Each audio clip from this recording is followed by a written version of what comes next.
So many women I talk to say the same thing in hindsight. I wish someone had told me this earlier. I wish someone had told me what a draining relationship really feels like. Because the truth is, draining relationships, they don't announce themselves. They don't just show up on day one waving a red flag. They sneak in quietly, often disguised as love, passion, or just normal ups and downs. And by the time you realize what you're stuck in, you're already exhausted and confused, wondering how you got there. Hi, everyone. I'm Kanchan Kulkarni, and I'm here to help you see the patterns that are keeping you stuck and the freedom that's waiting for you beyond them. So let's dig right in. The toughest part is that no one warns you what to look out for. We grow up hearing about toxic relationships in the extreme terms such as neglect, abuse, infidelity, or even violence. But what most women actually live through is far quieter. It's the kind of relationship that looks fine on the outside, but it slowly eats away at you from the inside. And because it's subtle, you don't recognize it for what it is. You think it's something minor, or sometimes you think it must just be something you're going through, or it's a phase. But here's how draining relationships usually play out. In the beginning, you dismiss the little things, the comment that stung you, but you brushed it off, the moment you didn't feel heard, but you told yourself it wasn't a big deal, the way your needs got sidelined just this once. At first, it feels harmless. Every relationship has flaws, right? But over time, those small dismissals, they start to add up. And without realizing it, you begin to shrink. You speak up less, you tolerate more, you get quieter about what you need because it feels easier to be quiet than deal with the chaos that your needs bring up. And that's when the drain begins. Not because of one massive fight, but because of the steady chipping away of your sense of self. You start to feel exhausted all the time, even when nothing is wrong. You start walking on eggshells, carefully editing yourself to avoid conflict. You start doubting your own feelings, wondering if you're the problem. Now, what makes it harder is the silence that you experience around this. No one tells you that love can feel draining. No one tells you that it's possible to feel tired, confused, and small in a relationship that looks fine on the outside. So when you're living it, you don't think this is unhealthy. You think this must be me. I must be doing something wrong. I hear it in women's stories all the time when they have stayed for years because they didn't have the language to name what was happening to them. They thought exhaustion was just normal. I mean, in today's world, who isn't exhausted? Because we're doing so many different things and we're wearing so many different hats. We feel we want to do it all because according to social media, everyone is doing it all. And if we aren't doing it, then we must be lagging behind. Something must be wrong with us. So you tend to believe that this exhaustion is just the way the world is wired right now. You start to think that walking on eggshells is just part of the compromise you need to make. You think that doubt is just overthinking. And by the time you realize the truth, you may have lost pieces of yourselves in the process. That is why so many women say, I wish someone had told me this earlier. Because if someone had named it sooner, maybe I would have not wasted years trying to fix myself rather than fixing the problem in the relationship. I might have trusted my instincts earlier instead of silencing them. I might have known that confusion is not proof that I am the problem. It's proof that something in the relationship is not working, which is causing me the confusion. Because let's be honest, when I'm secure, when I feel loved, when I feel supported, where would I feel confused? Where is the space in my relationship for me to feel confused? Because I can bring up my needs, my feelings, my desires, my problems without being told I am the problem. When you are convinced repeatedly that you are the problem in the relationship because you keep bringing up the problems that you are experiencing in the relationship, you start to identify with becoming the problem. And that's how the problem gets brushed under the carpet and you don't deal with it. And you just keep dealing with yourself, trying to make yourself better, trying to make yourself more accommodating, trying to make yourself feel that if you just do this one more thing, everything is going to go back to normal. Your relationship is going to get back on track. So you keep working on yourself. But when you look back and see all the times that you have ignored the sign, all the times you pushed through the exhaustion, all the times you told yourself to be patient, all the times you settled for apologies from others that never really turned into the change that you wanted, you can't help but think, if only I had known, I would have saved myself so much pain. And that's what makes draining relationships so uniquely cruel. They don't just steal your energy while you're in them, they steal your confidence. They make you doubt yourself so much that by the time you finally see the truth, you're already drained. And you're left with the ache of hindsight, the knowledge that if someone had warned you, maybe you could have walked away sooner. That's the problem so many women live with, staying too long because no one told them what to watch out for. No one told them that being constantly tired, confused, or silent is not normal relationship stress. It's a sign that you're being drained. And by the time you realize it on your own, you've already paid the price. When women look back on draining relationships, they don't just wish that they had left earlier, though that is part of what they wish they had done. They wish they had known the signs earlier, trusted their instincts earlier, and believed themselves sooner. And there's a longing for validation too. I hear it in almost every woman's story. They say things like, why didn't anyone believe me when I told them that I wasn't okay? Why did they minimize my pain as normal relationship stress? Why did they call me dramatic, emotional, someone who's incapable of handling what is going on around them? Why was I made to feel like I am the problem? Why didn't anyone listen to me?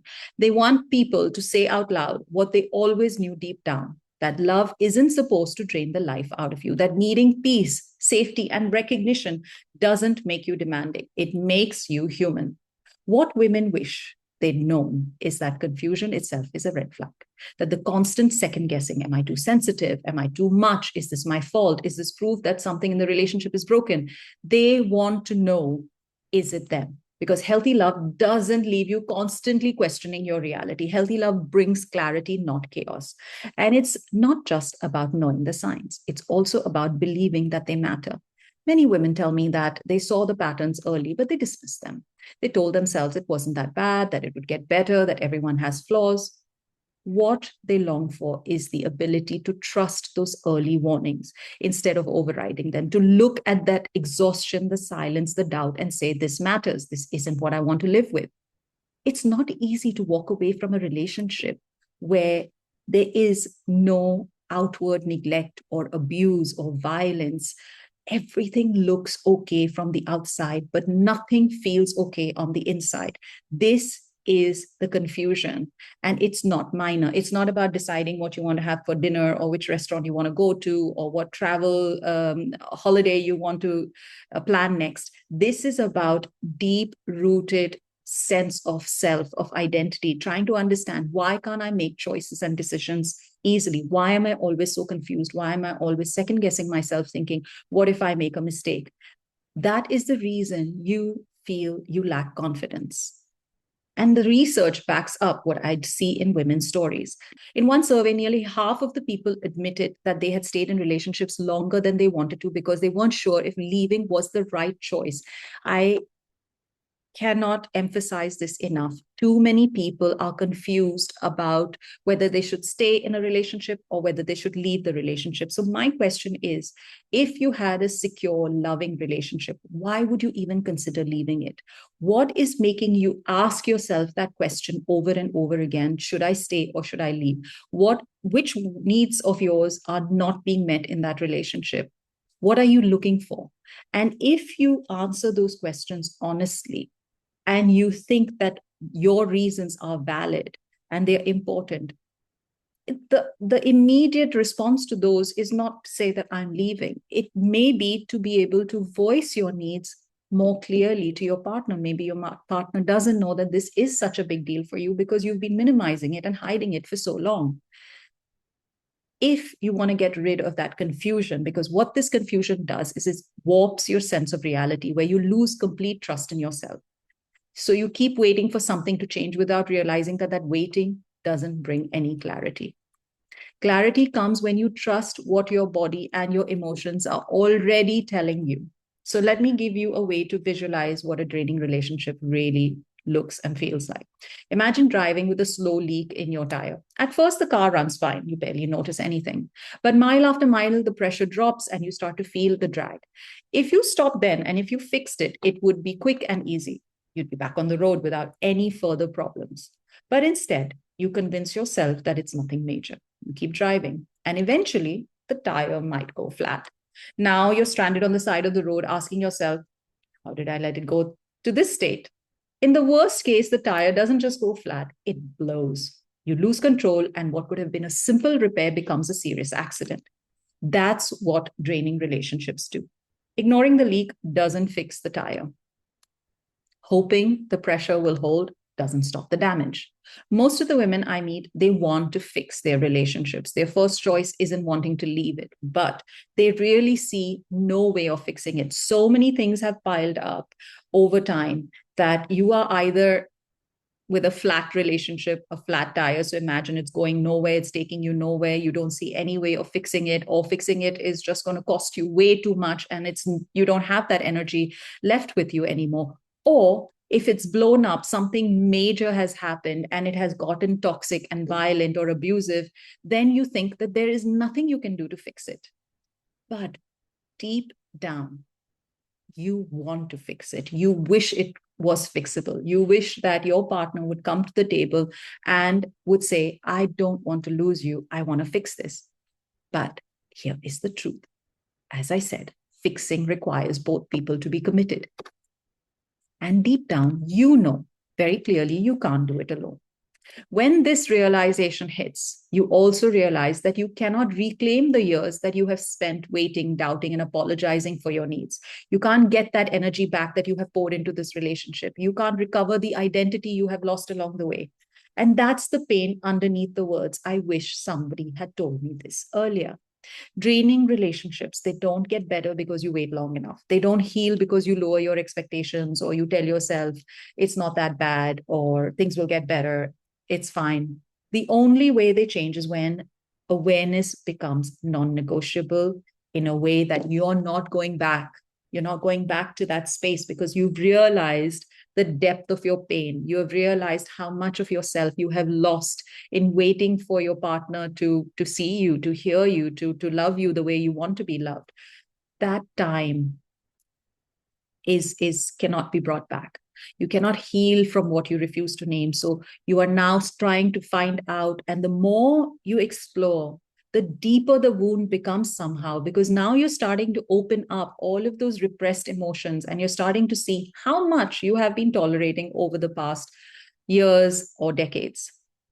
You have to stop treating exhaustion, doubt, and walking on eggshells as normal. They're not normal. They are signals. Your body and your mind and your heart, they've been telling you that something is wrong long before you found the words to define it. And now that you are finding those words and taking those signals seriously, that is the moment the entire weight of what you have been carrying actually comes crashing down. And a lot of women have deeply emotional reactions to that. They start to cry uncontrollably because they realize, why? Why did I do this? Why did I tolerate this? I'm a smart, intelligent woman who has so much to give. And why did I get stuck in this for so many years? Why did I doubt my own voice? Why did I listen to other people who told me to just stay a little while longer? It's going to be fine. Why did I do that? And that pain is a lot to carry because you just realize that you could have ended this a long time ago. So those additional years are sitting very, very heavily on your shoulders and on your heart. And now that you have admitted it, now that you have that awareness, you cannot go back to just pretending everything is okay. You cannot go back to thinking everything is going to be fine. And that is when everything starts to shift because you realize that you're not really ready to accept false apologies, promises, and, say that the good phase is coming. And that isn't just not enough for you anymore.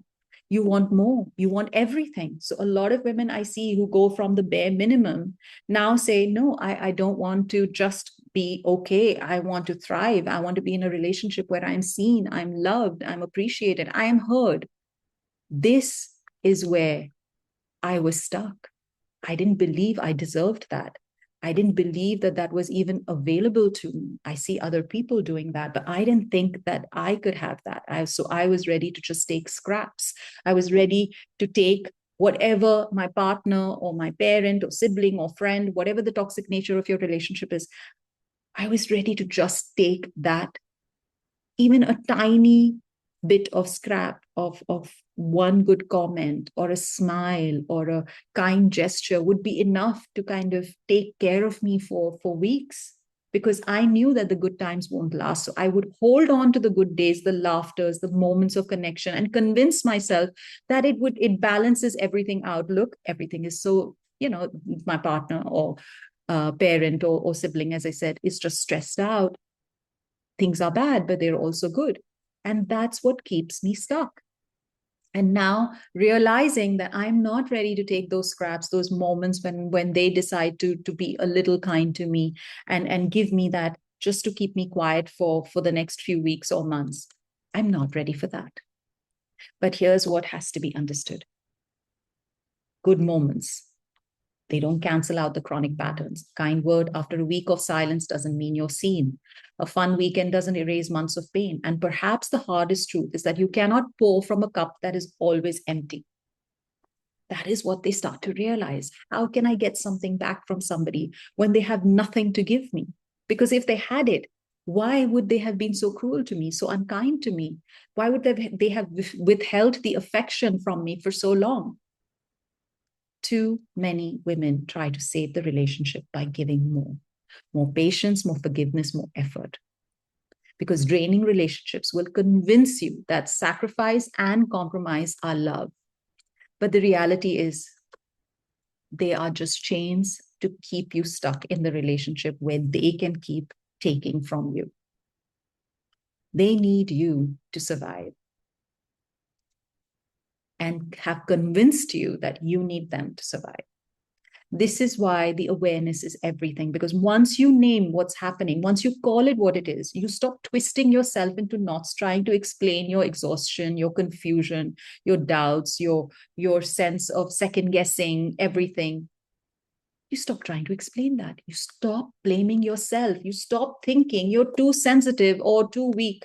You see clearly, I'm drained because this relationship is draining me. And from that place of clarity, real healing becomes possible. I have seen women come to this point, and the difference is remarkable. One of my clients actually said to me recently that the moment she admitted to herself that she was in a draining relationship, it felt like she had put down a backpack full of heavy rocks off her shoulders. She said that the relationship had not changed overnight, but she did. I stopped pretending it was fine, and I stopped apologizing for needing more from my partner, is what she told me. And for her, that was the start of getting her life back. Another client said that she had wasted years thinking that it was her, that she just wasn't good enough, patient enough, lovable enough. And when she realized that it wasn't about her being broken, it was about the relationship making unreasonable demands that she would never be able to satisfy, everything started to shift for her. Every relationship goes through ups and downs, but draining relationships have 90 to 95% downs with a few good moments sprinkled in between, where exhaustion is your baseline and love is something you have to earn. So breaking out of this pattern can feel strange and scary at first, but with time, you start to build trust in yourself. You stop waiting for outside validation to confirm your thoughts and ideas. You stop needing someone else to tell you what to tolerate. And once you begin reclaiming your life, you stop wasting any more time in the cycle of confusion. Because the truth is simple: love that drains you is not the love that will sustain you. And the sooner you know that, the sooner you stop losing yourself to it. That's what women mean when they say, I wish someone had told me sooner. What they're really saying is, I wish I had trusted myself sooner. And that's the truth that has to guide you forward. So, my question to you, as always, is, are you ready? Until next time, stay safe and see you in the next episode.